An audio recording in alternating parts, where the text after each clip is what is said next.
Last हमने कोई programme किया होगा तो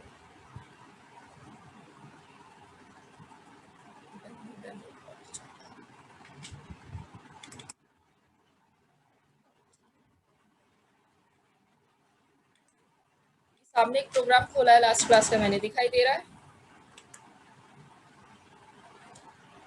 ठीक है, तो देखिए इसमें इस प्रोग्राम की अगर हम बात करें, एक मिनट इसको पूरा मैं दिखाने की कोशिश करती हूँ। फॉन्ट इसका थोड़ा सा छोटा कर देती हूँ।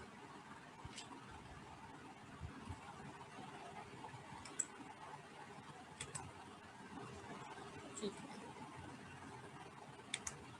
देखिए इसमें हम यहाँ भी वेरिएबल क्रिएट कर सकते हैं, जैसा कि क्रिएट किया हुआ है। यहाँ पर भी मैं वेरिएबल क्रिएट कर सकती हूँ। क्रिएट करने का मतलब है इंट एक्स लगाकर जो हम क्रिएट करते हैं, ठीक है। तो यहाँ पर भी हम क्रिएट कर सकते हैं, और हम यहाँ पर भी यहाँ पर स्टैटिक लगा के भी क्रिएट कर सकते हैं।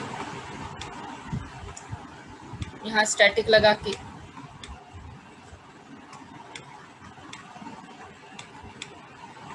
ठीक है। तो एक तो ये क्रिएट कर दिया हमने, एक तरीका तो ये है। दूसरा तरीका ये हो गया कि जिस मेथड के अंदर काम कर रहे हैं उसी के अंदर क्रिएट करते हैं। और तीसरा तरीका होता है जब हम स्टैटिक लगा के काम करते हैं, ठीक है। तो ये तीन तरीके से जब हम वेरिएबल को क्रिएट करते हैं तो सबका एक्सेसिबिलिटी बदल जाता है।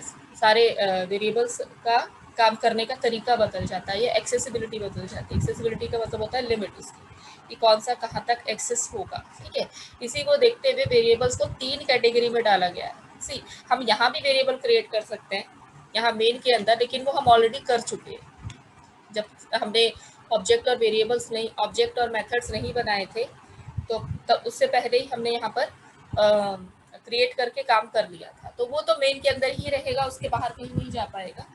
तो मेजर तीन कैटेगरी के वेरिएबल्स होते हैं। जो यहाँ अंदर क्रिएट होता है मेथड के अंदर, उसको हम बोलते हैं लोकल।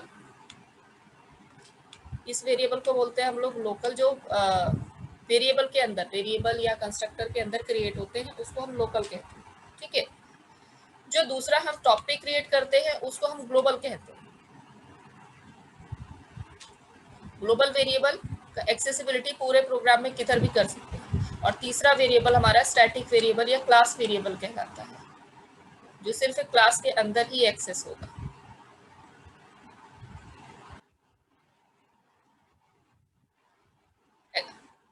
हाँ हाँ, इसको एक्सेसिबिलिटी मतलब स्कोप की ही बात हो, ठीक है। कौन सा वाला वेरिएबल कहाँ तक स्कोप रखता है, स्कोप मतलब कि कहाँ तक पहुंच सकता है, ठीक है। तो यही देखते हुए वेरिएबल्स को तीन कैटेगरी में डाला गया, ठीक है। पहले वही डिस्कस करेंगे हम। लोकल वेरिएबल, वेरिएबल दूसरा होता है ग्लोबल वेरिएबल। ग्लोबल वेरिएबल को ही इंस्टांस वेरिएबल कहते हैं, इंस्टांस वेरिएबल कहते हैं। और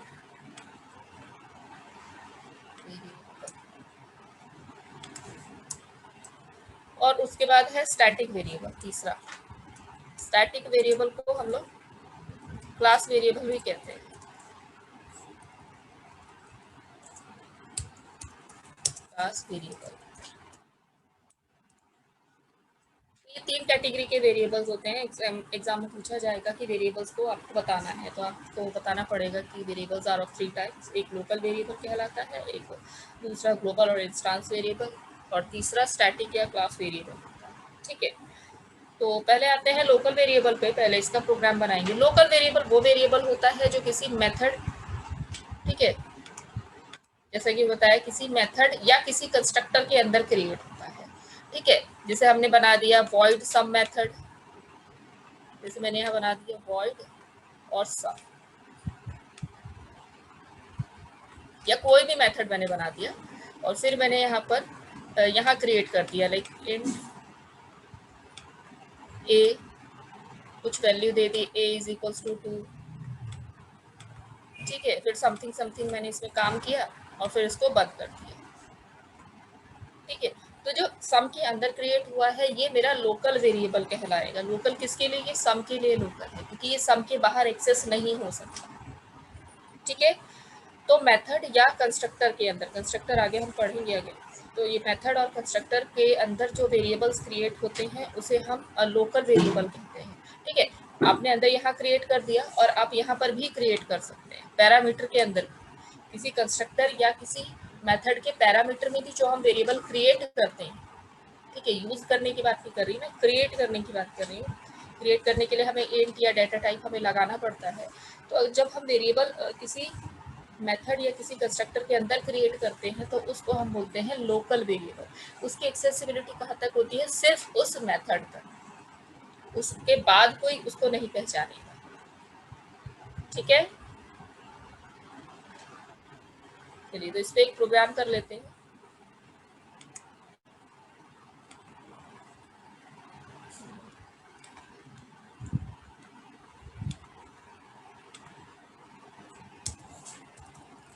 लोकल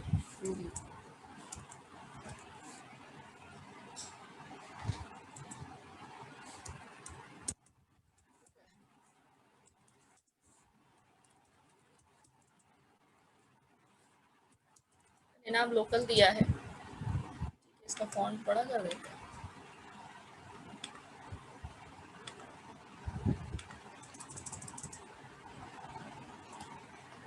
मैसेज डाल दूंगी, रोज मैसेज डालना पड़ता है।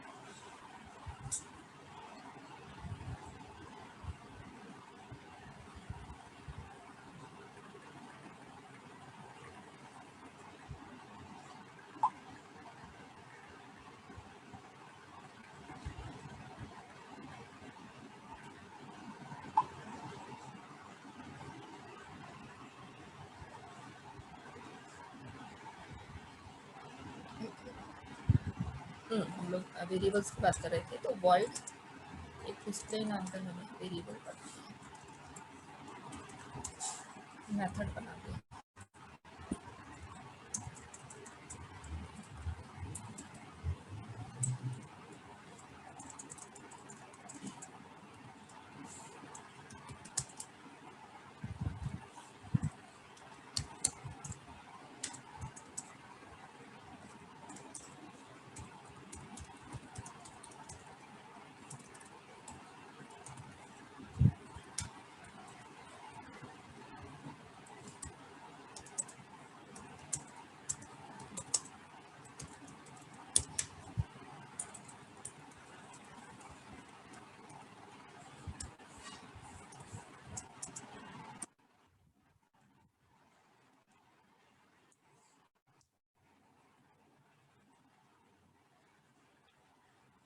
और वेरिएबल मेथड यहाँ बना देती हूँ।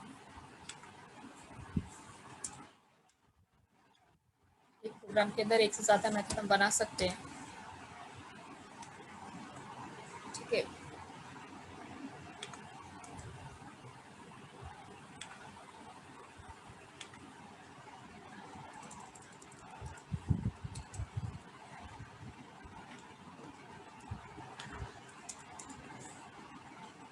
अब यहाँ मेल बना देते हैं।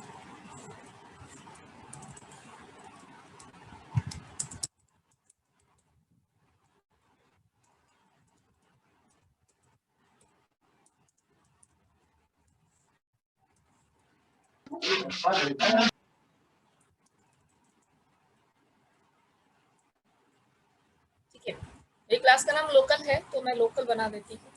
लोकल का ऑब्जेक्ट बनेगा और लोकल में मैंने एक ऑब्जेक्ट ले लिया है एलसी नाम से। सम बन लग रहा है, बन रहा है, वो भी नाम से ही ले लेते हैं।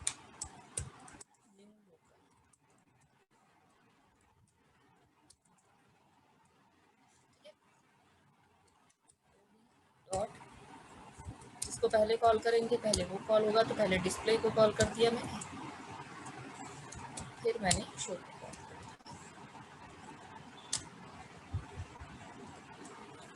सेव कर देते हैं लोकल डॉट जावा। ठीक है, प्रोग्राम सामने लिखा है। देखिए समझ भी आ जाएगा। मैंने यहाँ 2 मेथड बनाए हैं, ठीक है। एक मेथड है मेरा डिस्प्ले नाम से और एक मेथड है मेरा शो नाम से। 2 मेथड है और दोनों के अंदर मैंने कुछ वेरिएबल्स क्रिएट किए, एक वेरिएबल क्रिएट किया। लाइक इसके अंदर एक वेरिएबल क्रिएट किया है और उसको नाम दिया है ए, ठीक है, और ए को वैल्यू दे दी है 5, वो प्रिंट करा देगा। दूसरे शो के अंदर भी मैंने ए को ही लिया है। क्यों ए को लिया है वापस देखिए, मैं दोबारा ए को इसलिए क्रिएट कर सकती हूँ क्योंकि ए डिस्प्ले का है। यहाँ पर जो a इज इक्वल टू 5 है, ये डिस्प्ले का a है।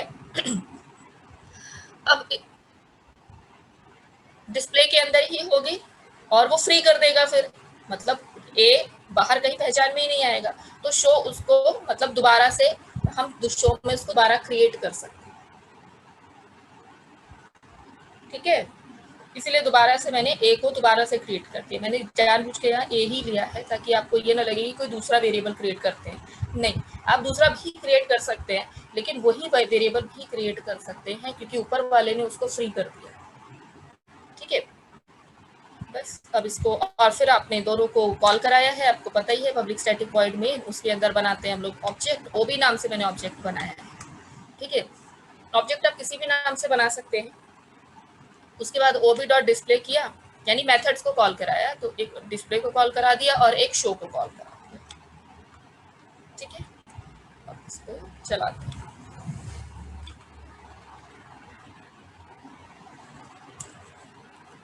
कमांड प्रॉम्प्ट ओपन किया मैंने,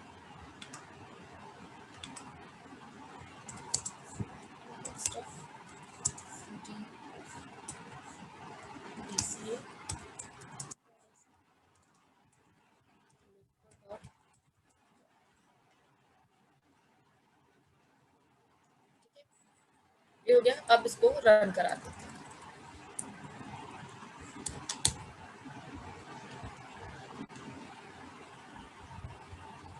ठीक है। आ गया आंसर, मतलब आउटपुट आ गया इसका, ठीक है। इस तरीके से भाई लोकल वेरिएबल का कंसेप्ट होता है।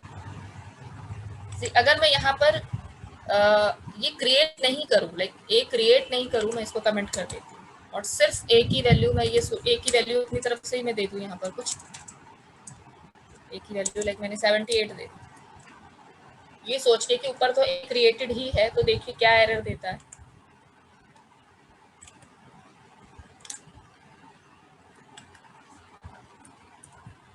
कंपाइल, देखिए कंपाइल टाइप से दिख रहा है एरर।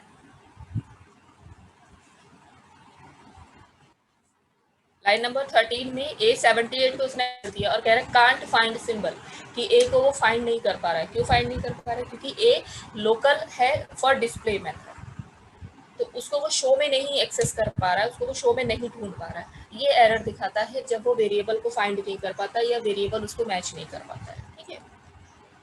तो ये कंसेप्ट है भाई लोकल का। लोकल वेरिएबल वो वेरिएबल होते हैं जो किसी मेथड या किसी कंस्ट्रक्टर के अंदर क्रिएट होते हैं, ठीक है, और सिर्फ उसी मेथड उसी कंस्ट्रक्टर के अंदर रह जाते हैं, एक्सेसिबिलिटी वही रह जाती है, उसके बाहर कहीं नहीं जाते हैं वो, ठीक है। हाँ हाँ, तब आ जाता है। तो मैंने सिर्फ मैं वही कह रही हूँ कि क्रिएट ही वहां पर करना पड़ेगा, ठीक है ना। तो ये कंसेप्ट है जी लोकल का, ठीक है। इसका क्लिक ले लो एक बार, इस प्रोग्राम का कैसे, ठीक है, यहाँ से ले लो। मैं प्रोग्राम इसलिए बोलती हूँ क्योंकि मैं जो नोट्स में लिखती हूँ, मे भी उस टाइम पे मेरे को ध्यान ना हो ना क्लास में मैंने क्या करवाया था, क्या चेंजेस किए थे हमने, तो प्रोग्राम तो मैं एक डेमो के तौर पे लिख देती हूँ, बट सेम नहीं होता है। तो आप सेम वाला उतार लीजिए इसको यहीं पे।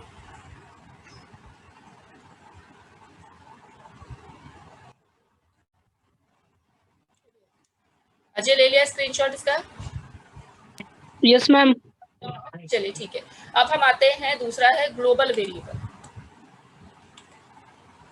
दूसरा तरीका है हमारा, दूसरा टाइप है ग्लोबल और इंस्टांस वेरिएबल इसको कहते हैं,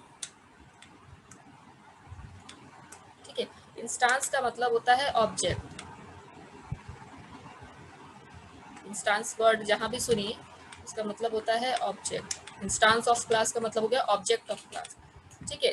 तो ऑब्जेक्ट होता है अब ऑब्जेक्ट का कंसेप्ट, ग्लोबल वेरिएबल को ऑब्जेक्ट वेरिएबल या इंस्टेंस वेरिएबल क्यों कहते हैं? वो इसलिए कहते हैं क्योंकि ग्लोबल वेरिएबल को हम ऑब्जेक्ट से कॉल करते हैं, ठीक है। ग्लोबल वेरिएबल को अगर हम कॉल करेंगे तो हम ऑब्जेक्ट के साथ कॉल करेंगे, तो इसीलिए इसको इंस्टेंस वेरिएबल या ऑब्जेक्ट वेरिएबल भी कहा जाता है, ठीक है। इंस्टेंस का मतलब होता है ऑब्जेक्ट, ठीक है। बहुत सारी बुक आप पढ़ेंगे, बहुत सारे वेबसाइट्स देखेंगे, वहाँ ना ऑब्जेक्ट की जगह इंस्टेंस वर्ड यूज किया जाता है, ठीक है। तो इंस्टेंस का मतलब ऑब्जेक्ट ही होता है। तो ग्लोबल वेरिएबल को इंस्टेंस वेरिएबल इसलिए कहा जाता है क्योंकि उसको हम ऑब्जेक्ट से भी कॉल कर सकते हैं। ग्लोबल वेरिएबल वो वेरिएबल होता है जो प्रोग्राम में सबसे टॉप पे क्रिएट होता है, ठीक है, यानी क्लास के अंदर और सबसे टॉप पे, यानी कि यहाँ पर कहाँ क्रिएट होगा, यहाँ क्रिएट करेंगे हम लोग एक वेरिएबल, और उसको हम सब जगह यूज कर सकते हैं, माने डिस्प्ले में भी यूज कर सकते हैं कुछ अलग वैल्यू देके, शो में भी यूज कर सकते हैं कुछ अलग वैल्यू देके, मेन के अंदर भी उसको कॉल कर सकते हैं कुछ अलग वैल्यू देके, तो इस तरीके से। तो ग्लोबल वेरिएबल वो वेरिएबल होते हैं जो पूरे प्रोग्रामिंग में कहीं भी रेंडर कर सकते हैं। इसी एक प्रोग्राम में अगर मैंने 2 क्लासेस बनाई होती, जैसे कि लास्ट क्लास में बनाया था, लास्ट प्रोग्राम में बनाया था हम लोगों ने, जो लास्ट हमारी क्लास हुई थी, मैंने बताया था कि एक क्लास बना दीजिए जिसमें मेन बनाइए और एक क्लास बनाइए जिसमें सारे मेथड्स बनाइए। अगर ऐसा भी कुछ आप सीन बनाते हैं, प्रोग्राम करते हैं, तो भी अगर आप टॉप पे एक वेरिएबल क्रिएट कर रहे हैं तो नीचे वाली क्लास में भी वो कॉल कर जाए, मतलब एक प्रोग्राम के अंदर जितनी भी क्लासेस है वो सबके अंदर ग्लोबल वेरिएबल कॉल कर जाता है, ठीक है, इसीलिए उस ग्लोबल कहा जाता है।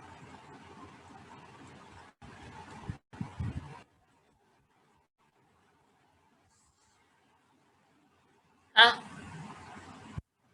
एक्सेसिबल होगा, ठीक है। नहीं, ऑब्जेक्ट के साथ अगर आप कॉल कीजिएगा तो डॉट लगाना पड़ेगा, ऑब्जेक्ट बनाकर ही कॉल होता है वो, ठीक है ना, इसीलिए उसको इंस्टेंस वेरिएबल या ऑब्जेक्ट वेरिएबल भी कहते हैं, ठीक है। और क्रिएट कहाँ करते हैं? यहाँ जैसे ही क्लास बनाया सबसे ऊपर क्रिएट कर दीजिए, फिर उसके बाद बाकी कंस्ट्रक्टर या मेथड बना रहे हैं या आप मेन बना रहे हैं, जो बनाना है बनाइए, लेकिन क्रिएट सबसे ऊपर करना होगा, ठीक है ना। तो एक बना देते हैं प्रोग्राम ग्लोबल वेरिएबल का।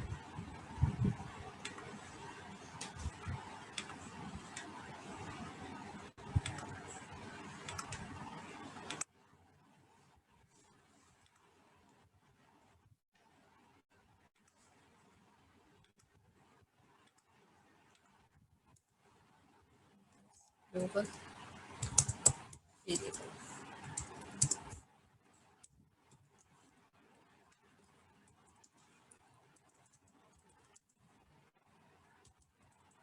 देखिए इंट एक्स लिखा है मैंने सिर्फ, आप चाहे तो एक्स की वैल्यू भी यही दे सकते, ठीक है, और नहीं तो हर मेथड में अपना अलग अलग वैल्यू दीजिए।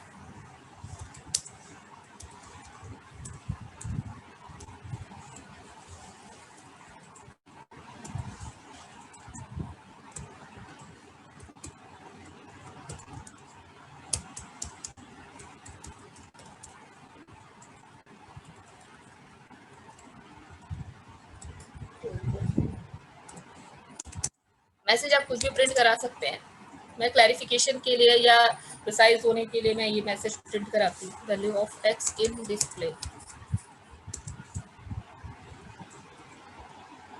तो एक्स आ जाएगा।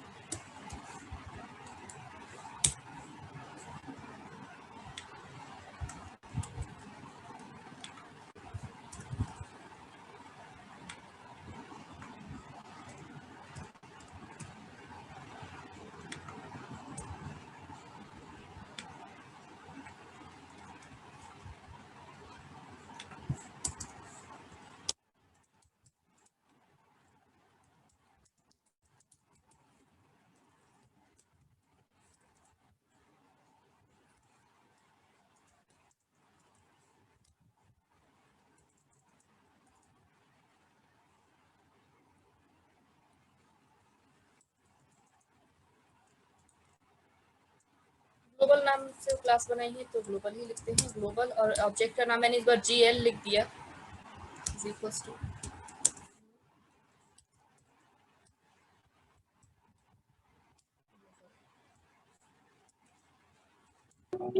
Ma'am, GL is a variable name like global. GL object का नाम बनाया है मैंने, मैं ऑब्जेक्ट देखिए, सॉरी सॉरी सॉरी ठीक सॉरी, है, हाँ ऑब्जेक्ट का ऑब्जेक्ट। नाम आप कुछ भी दे सकते हैं। हर बार जी ओबी जी जी। देंगे तो मैं हर बार ओबी इसलिए नहीं कोई देती क्योंकि स्टूडेंट कंफ्यूज कर जाते हैं कि ओबी नाम से ही ऑब्जेक्ट बनता है। नहीं, आप किसी भी नाम से बनाइए कोई ऑब्जेक्ट। बोलता है, हाँ ठीक है मैम, ठीक है। और यहाँ जीएल मेरे को जी1 लग रहा है, कहीं कंफ्यूजन ना हो जाए, जी नाम से ही बना देते हैं इसे।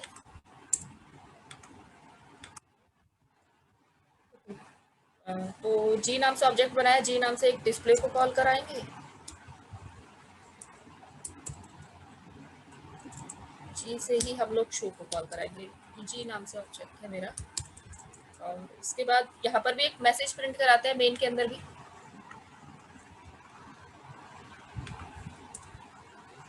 Value of x in main. और तो एक्स के मेन के अंदर तो ऑब्जेक्ट की जरूरत पड़ेगी, तो जी डॉट एक्स करना पड़ेगा, ठीक है। इसको सेव करना है गूगल नाम से।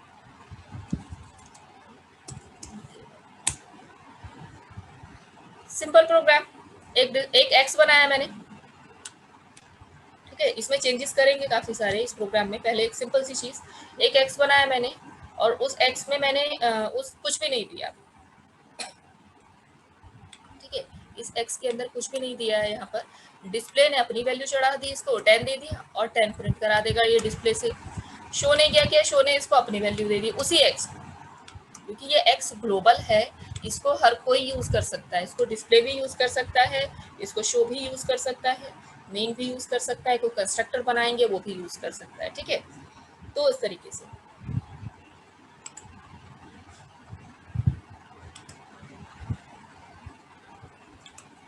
अब तो एक्स वेरिएबल ग्लोबल है, उसको डिस्प्ले में भी यूज किया, शो में भी यूज किया और नीचे जो है हम लोग उसमें भी यूज करेंगे, अब मेन में भी यूज करेंगे, देखिए। और जब मेन में यूज करेंगे ना, तो मेन में डायरेक्ट कॉल नहीं होगा, ये मेन में ऑब्जेक्ट के साथ ही कॉल होगा।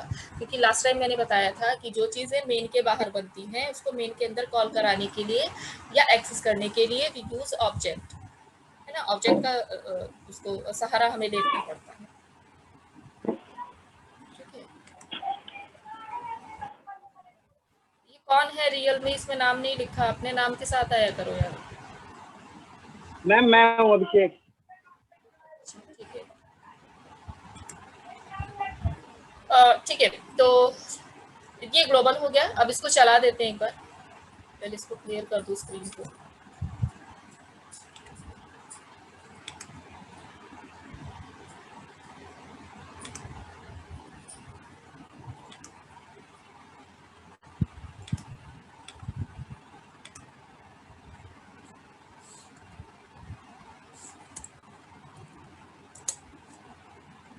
मेरे प्रोग्राम का नाम है ग्लोबल। अच्छा, ग्लोबल और लोकल जो प्रोग्राम के नाम दिए हैं अगेन मैंने दिए हैं, आप कुछ भी नाम देंगे तो प्रोग्राम चल जाएगा, ठीक है। वो समझने के लिए मैंने ग्लोबल और लोकल नाम दिया हुआ है, सेव नहीं किया।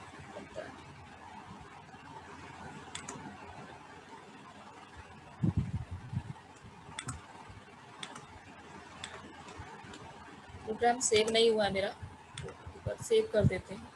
Global dot t x T save हो गया, हो ग्लोबल डॉट जावा सेव। अच्छा देखा, देखिए ये वाला एरर देखो कब आता है, जब आपको वो फाइल नहीं ढूंढ पाता है। मैंने गलती से global dot t x t ही सेव कर दिया था, मेरे को ग्लोबल डॉट जावा सेव करना है, इसलिए वो एरर कह रहा है कि ग्लोबल डॉट जावा तो फाइल मिल ही नहीं रही है इसको।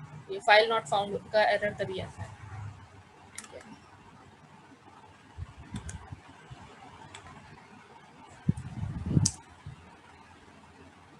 कंपाइल कर गया, अब रन करते हैं।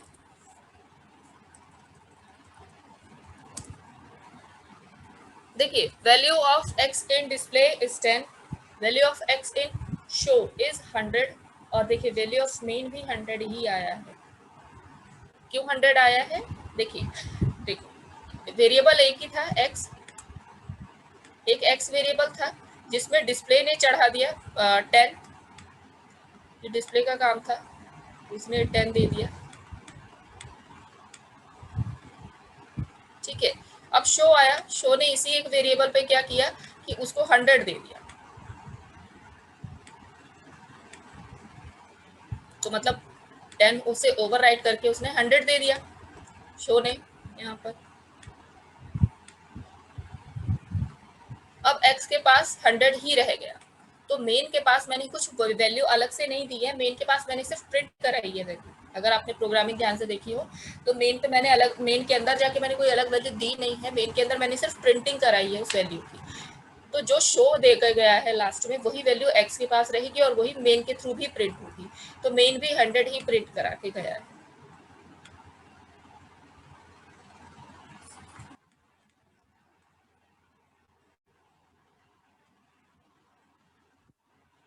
हाँ, तो कंक्लूजन ये है कि जो लास्ट वैल्यू x पे चढ़ गई या ग्लोबल वैल्यू पे चढ़ गई वही वैल्यू वो प्रिंट कराएगा मेन के अंदर। ठीक है, देखिए हम यहाँ चेंज कर देते हैं। हम पहले उसको पहले शो को कॉल करा देते हैं फिर डिस्प्ले को कॉल कराते हैं। भाई कॉलिंग तो कैसे भी करा सकते हैं ना, आपने भले ही पहले डिस्प्ले बनाया लेकिन कॉलिंग तो आप किसी को भी कर सकते हैं। मेरी क्लास के अंदर अगर 4 बच्चे हैं, पहले अगर कोई मान लीजिए मैं अल्फाबेटिकल ना कॉल करा के सबसे लास्ट वाले को पहले कॉल करा दूँ, तो जिसको कॉल कराऊंगी वो मुझे रिस्पॉन्स करेगा। वही कंसेप्ट है यहाँ पर भी। तो आपने भले ही डिस्प्ले पहले बनाया लेकिन आप शो को पहले कॉल करा सकते हैं। ठीक है, तो मैंने शो को कॉल कराया तो शो दे जाएगा 100, फिर डिस्प्ले आएगा, डिस्प्ले दे जाएगा 10 क्योंकि डिस्प्ले के अंदर 10 है, सिर्फ वैल्यू इन मेन भी 10 ही आएगी। चलते कंपाइल किया और ये रन कराया, देखिए आउटपुट देखिए फिर से चेंज हो गया। Value of x in show is 100, value of x in display is 10 और value of x in main वो भी 10 आया। ठीक है ना, हो गया सब, तीनों को क्लियर हो गया ये। Yes ma'am. आया समझ में तीनों को? Yes ma'am. अभिषेक डिस्कनेक्ट कर दे रहा है बार बार।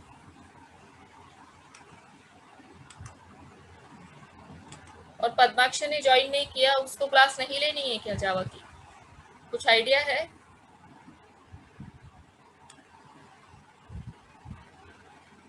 आप में से किसकी बात? हाँ बोलिए। अच्छा, तो एक मैसेज मुझे हर बार डालना पड़ेगा क्लास के लिए क्योंकि इम्पोर्टेंट चीज़ है यार, जावा ऐसे छोड़ दोगे तो मुश्किल हो जाएगा। फाइन, अगर मैं यहाँ एक वैल्यू दे दूँ, शेयर हो रहा है, यहाँ एक वैल्यू दे दूँ, मान लीजिए यहाँ मैंने 78 दे दिया, यहाँ एक वैल्यू दे दिया मैंने। ठीक है, उसके बाद भी मैंने एक्स में वैल्यू दिया है, डिस्प्ले में वैल्यू दिया है, शो में वैल्यू दिया है और फिर उसके बाद मैंने यहाँ पर मेन में तो प्रिंट करा दिया है डायरेक्ट। देखिए अब क्या आंसर आता है,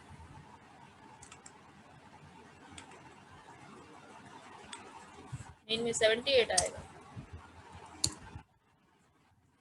एंड मतलब वही आएगा जो लास्ट वैल्यू चढ़ी रहेगी। 78 से मतलब नहीं है उसको, माने ग्लोबल टाइम पे आपने जो वैल्यू दे दी उससे मतलब नहीं है। आप उसको अगर बाकी अंदर कहीं वैल्यू नहीं दे तो वो 78 हर जगह यूज हो सकता है।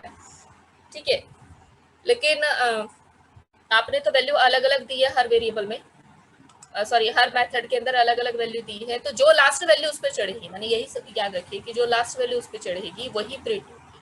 ठीक है,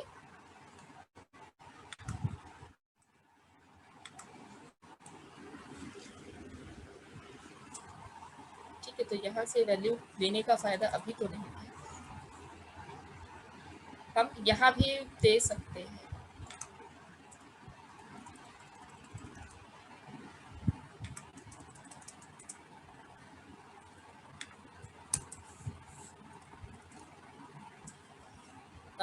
यही दे दें g dot x is equals to 45 दे दें मान लीजिए। ठीक है, दिख रहा है प्रोग्राम? मैंने मेन के अंदर ही एक अलग से वैल्यू मैंने ही इसको चढ़ा दिया या मैंने ही दे दी है उसको वैल्यू। तो कितने देखिए कितने वेरिएशंस हो सकते हैं ग्लोबल को लेकर। अब आया ना मेन के अंदर अलग वैल्यू।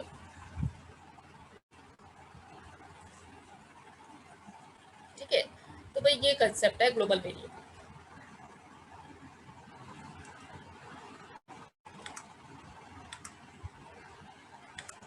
ठीक है, अब डिफरेंस समझ में आया लोकल और ग्लोबल का? Yes ma'am. चलिए अच्छी बात है।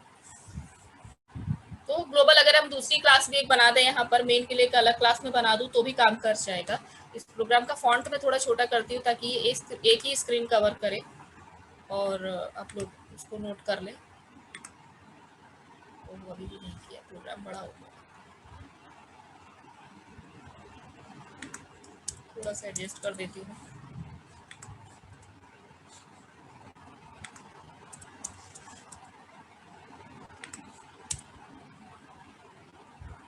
ठीक है, हो गया प्रोग्राम। इसको इसका ले लीजिए, फिर स्टैटिक वेरिएबल पे आते हैं।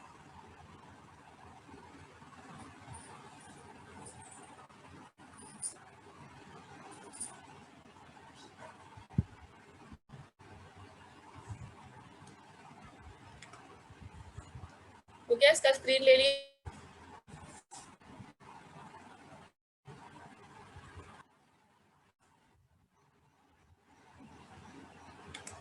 अजय ले लिया आपने स्क्रीन इसका?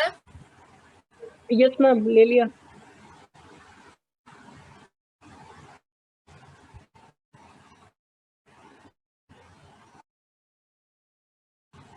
ठीक ठीक है।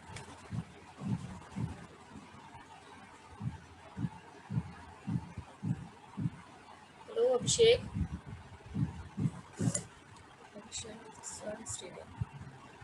मेरा आवाज आ रहा है आप लोगों को? हेलो।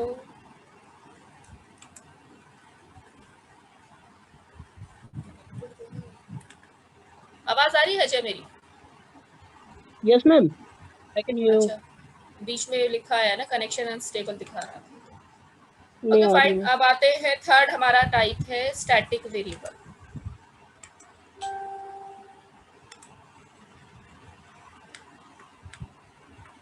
स्टैटिक वेरिएबल जिसको हम क्लास वेरिएबल भी कहते हैं। तो क्लास वेरिएबल, स्टैटिक वेरिएबल वो वेरिएबल होते हैं, देखिए सबसे ऊपर टॉपिक क्रिएट करते हैं और हम ना जैसे ग्लोबल क्रिएट करते हैं वैसे ही क्रिएट करते हैं स्टैटिक को भी, बस एक स्टैटिक कीवर्ड लगा देते हैं।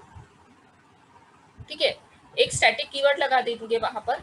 और इसका क्या काम होगा, अब देखिए ये भी स्टैटिक है, मेन भी स्टैटिक है, तो सबसे पहले तो इसको बिना ऑब्जेक्ट के कॉल करा सकते हैं। ठीक है, लास्ट क्लास में मैंने बताया था ना कि मेन के पास स्टैटिक है, इसीलिए हमें ऑब्जेक्ट की जरूरत पड़ती है हर जगह कॉल कराने के लिए, मेन के अंदर चीजों को एक्सेस करने की। तो अगर मैं वेरिएबल को स्टैटिक कर दूं और मेन भी स्टैटिक ही है तो मेन के अंदर मैं कॉल करा सकती हूँ उसको और बिना ऑब्जेक्ट के कॉल करा सकती हूँ। ठीक है, तो एक पॉइंट तो ये हो गया कि बिना दूसरा क्लास वेरिएबल इसको क्यों कहते हैं, क्योंकि ये सिर्फ एक क्लास के अंदर ही रेंडर करेगा। एक क्लास के अंदर जितनी भी चीजें हैं सबके साथ ये काम करेगा, लेकिन उस क्लास के बाहर नहीं जाएगा। ग्लोबल उस क्लास के बाहर भी जाकर दूसरी क्लास में भी एक्सेस हो जाता है। ठीक है, लेकिन स्टैटिक वेरिएबल वो वेरिएबल होते हैं जो सिर्फ उसी क्लास के अंदर रेंडर करते हैं और उस क्लास के बाहर नहीं जाएंगे। माने अगर मेन भी आपने किसी दूसरी क्लास में बनाया है और सारे मेथड आपने किसी दूसरी क्लास में बनाए हैं और उसी में आपने स्टैटिक वेरिएबल क्रिएट किया है, तो आप ये सोचें कि मेन वाली क्लास के अंदर मैं स्टैटिक को कॉल कर लूँ तो वो नहीं कॉल।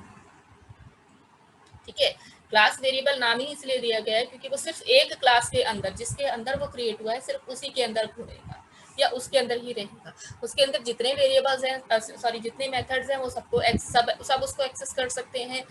जितने कंस्ट्रक्टर हैं सब उसको एक्सेस कर सकते हैं। अगर मेन भी उसी के अंदर है तो वो भी उसको एक्सेस कर सकता है। लेकिन अगर मेन आपने किसी और क्लास के अंदर बना दिया तो तब मेन उसको एक्सेस नहीं कर पाएगा। ठीक है, आ गया स्टैटिक का कंसेप्ट समझ में? ठीक है, और हाँ स्टैटिक अगर आप बनाए हैं तो उसको ऐसा नहीं कि ऑब्जेक्ट के बिना कॉल करते हैं तो ये कॉल होगा, आप ऑब्जेक्ट के साथ भी कॉल करेंगे तभी वो कॉल होगा। हाँ, तब वो ग्लोबल की तरह एक्ट करेगा।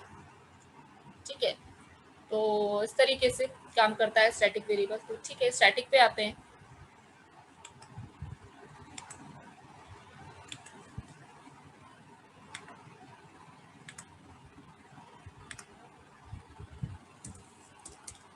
स्टैटिक वेरिएबल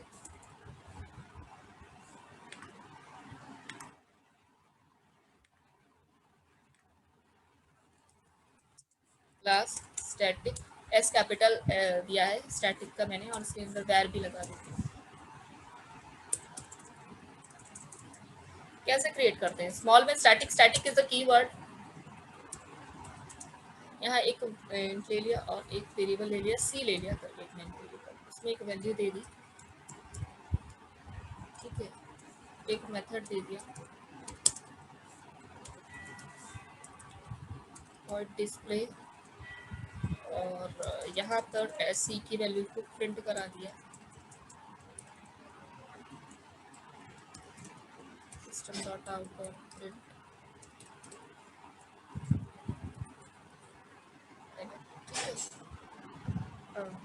क्या मैसेज था, value of C in, value of C in display, ठीक है। यहाँ पर फिर उसके बाद सी प्रिंट करा दिया हमने,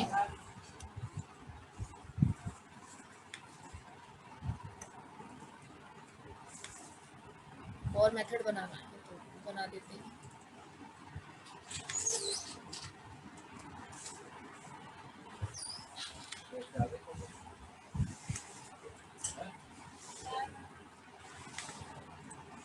मेन बना देते हैं यहाँ पर पब्लिक स्टैटिक मेन,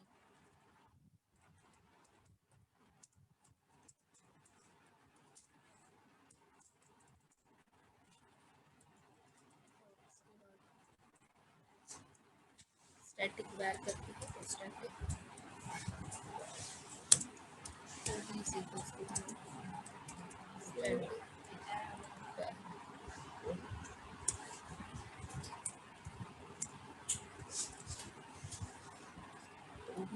कॉल किया, डिस्प्ले और शो जो है हमारे को स्टैटिक नहीं है, तो उसके लिए तो हमें ऑब्जेक्ट की ज़रूरत पड़ेगी।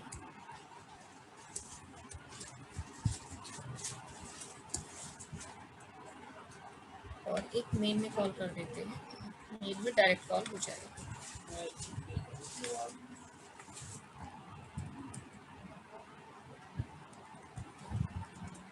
स्टैटिक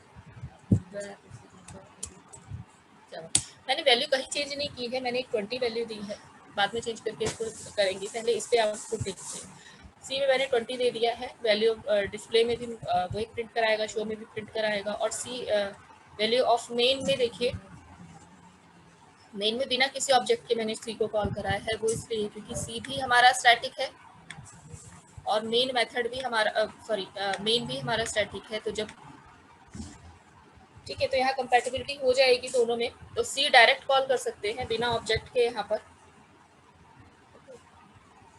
तो इसको रन करवा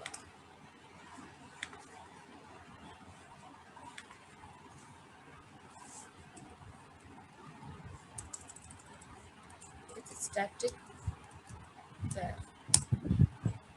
कंपाइल हो गया, रन करवा,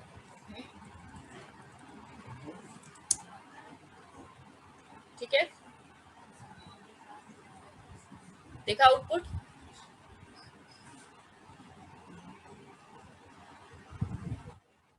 तो 20 दिया है मैंने, एक बार 20 दिया ऊपर और नीचे सारा वही प्रिंट करा रहा है। अब हम अलग अलग वैल्यू पे काम करते हैं।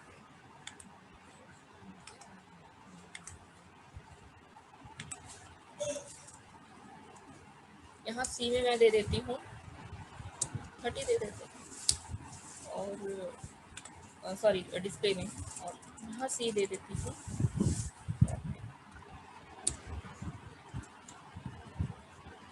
ठीक है, सेव किया, कंपाइल कराया, रन कराया, ठीक है, दिख रहा है।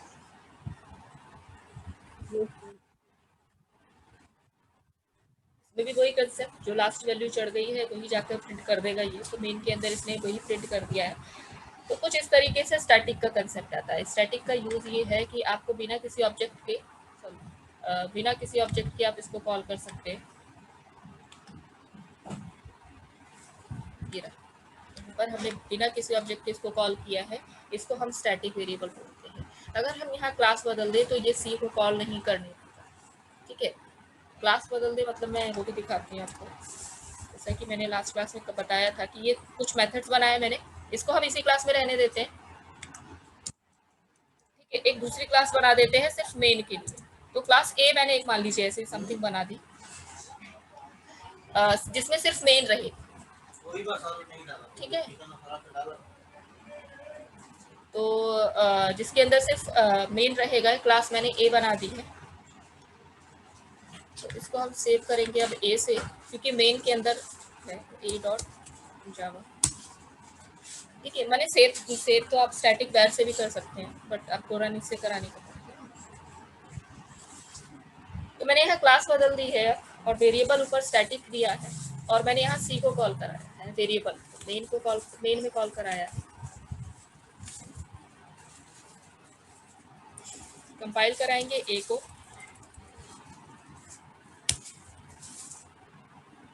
आया एरर देखिए,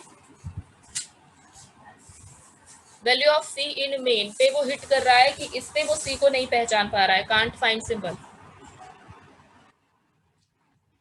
हाँ, तब ऑब्जेक्ट यूज करना पड़ेगा, माने तब वो ग्लोबल की तरह एक्ट करने लगेगा। तो स्टैटिक का सिर्फ काम इतना ही है कि वो जिस क्लास में बनाया गया है वो उसी क्लास में कॉल हो रहा है। यहाँ मैंने क्लास बदल दी तो वो कॉल नहीं होगा, ठीक है, इसीलिए वो एरर दिखा रहा है। क्लास बदल दी ना, लास्ट क्लास मैंने एक प्रोग्राम कराया था जिसमें मैंने बताया था जितने मेथड आप बनाइए उसको एक क्लास में बनाइए, और सिर्फ मेन के लिए आप एक अलग क्लास बनाए, ठीक है। तो जब आपने मेन के लिए अलग क्लास बनाई तो उसमें स्टैटिक ने काम नहीं किया, देखिए स्टैटिक वेरिएबल ने काम नहीं किया, क्योंकि स्टैटिक वेरिएबल को क्लास वेरिएबल इसीलिए कहा जाता है कि जिस क्लास में आपने बनाया है उसी क्लास में वो कॉल करेगा या उसी क्लास में वो काम करेगा, ठीक है। तो इसको बोला जाता है, ये होता है आपका स्टैटिक या क्लास वेरिएबल, ठीक है। आगे समझ में, चलिए ठीक है, इसका लिंक एक बार ये क्लास हटा देती हूँ ताकि प्रोग्राम चल जाए आपका, ठीक है। और इसको आप इसका क्लिक ले लीजिए एक बार, मैं इसको स्क्रीन इसका छोटा मतलब फॉन्ट छोटा कर देती हूँ,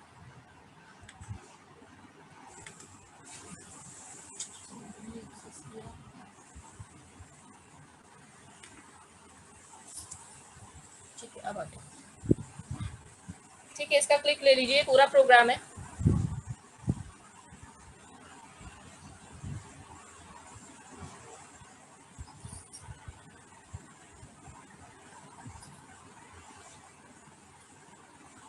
हो गया क्लिक? Yes ma'am. ठीक है, अभिषेक स्क्रीनशॉट ले लीजिए इसका।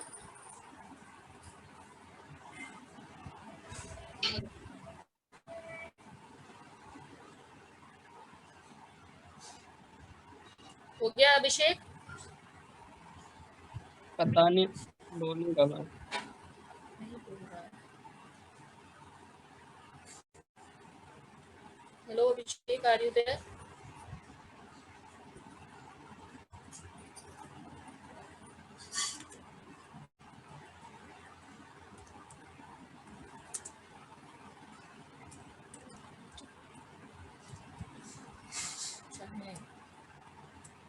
ठीक है, तो आप क्लिक ले लीजिए और आगे करते हैं।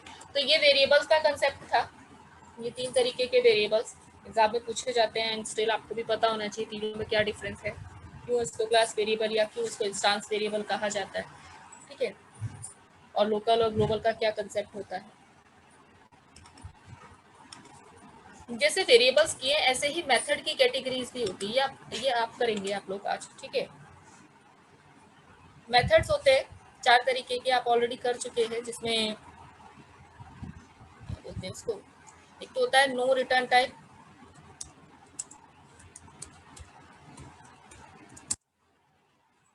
No argument. दूसरा होता है no return type with argument. एक होता है विद रिटर्न टाइप,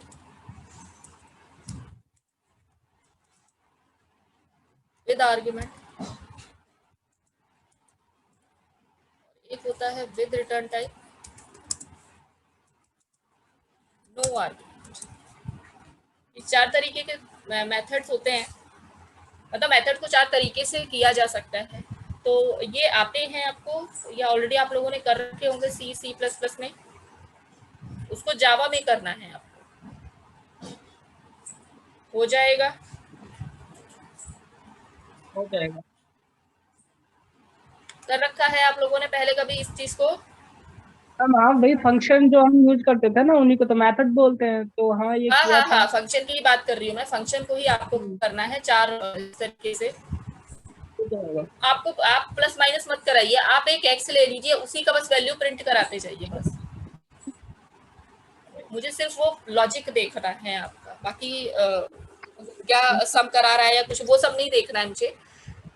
ठीक है, आप ठीक। एक वेरिएबल ले लीजिए एक्स, उसको आप आर्ग्यूमेंट में उसको आप प्रिंट कराइए, रिटर्न टाइप में इंट ले लीजिए, कुछ इस तरीके से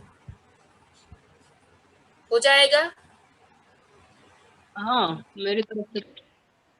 ठीक है, तो चारों प्रोग्राम लिख के और फिर आप मुझे स्क्रीन भेजेंगे इसका, ठीक है? 2 दिन का टाइम है आप लोगों के पास। हाँ मैम। ठीक है, तभी मुझे समझ में आएगा ना कि आपको मेथड समझ में आ गया है, तो हम लोग कंस्ट्रक्टर मतलब आगे टॉपिक हम लोग कर सकते हैं। Okay ma'am. ठीक है, तो चलिए आप लोग कह रहे हैं हो जाएगा, तो अब हम स्टार्ट करते हैं अपना नया टॉपिक, कंस्ट्रक्टर। ये हो रहा है कंस्ट्रक्टर, बहुत इंपॉर्टेंट टॉपिक है एग्जाम पॉइंट ऑफ व्यू से भी और जावा के पॉइंट ऑफ व्यू से भी। अगर आप जावा या किसी भी ऑब्जेक्ट ओरिएंटेड प्रोग्रामिंग पे काम करते हैं तो आपको कंस्ट्रक्टर जरूर आना चाहिए। कंस्ट्रक्टर एक बहुत इंपॉर्टेंट चीज हो जाती है। देखिए कंस्ट्रक्टर होता क्या है, कंस्ट्रक्टर एक तरीके का मेथड ही होता है, लेकिन मतलब मेथड से कुछ अच्छे फीचर्स ये रखता है। ठीक है, कंस्ट्रक्टर सबसे पहले तो कंस्ट्रक्टर वही होता है जिस नाम से आप क्लास बनाते हैं ना, उसी नाम से आप कंस्ट्रक्टर को बनाते हैं। ठीक है, इसका मेन फंक्शन क्या काम, मतलब मेन काम क्या होता है इसका, कंस्ट्रक्टर का काम होता है जो ग्लोबल वेरिएबल्स हैं उनको वैल्यू देना। कई बार होता है जब आप प्रोग्राम कर रहे होते हैं और प्रोग्रामिंग करते हुए आप वेरिएबल क्रिएट तो कर देते हैं लेकिन उसको वैल्यू नहीं देते। ठीक है, आपने वेरिएबल क्रिएट तो कर दिया यहाँ पर, और मान लीजिए जैसे मैंने इंट एक्स क्रिएट कर दिया और एक्स पे मैं काम करने लगी और बिना दिए एक्स में वैल्यू नहीं दी और मैंने एक्स प्लस प्लस कर दिया और लूपिंग लगा दी कि भैया मेरा आगे से 1 2 3 4 प्रिंट होगा या इंक्रीमेंट करता चला जाएगा, लेकिन मैंने एक्स में वैल्यू ही नहीं दी। तो अगर हम कंस्ट्रक्टर नहीं होगा उस प्रोग्राम के अंदर, ठीक है, या उस फीचर के अंदर कंस्ट्रक्टर नहीं होगा, तो सिस्टम की कोई भी गार्बेज वैल्यू ये उठा लेगा और उसको इंक्रीमेंट करना शुरू कर देगा।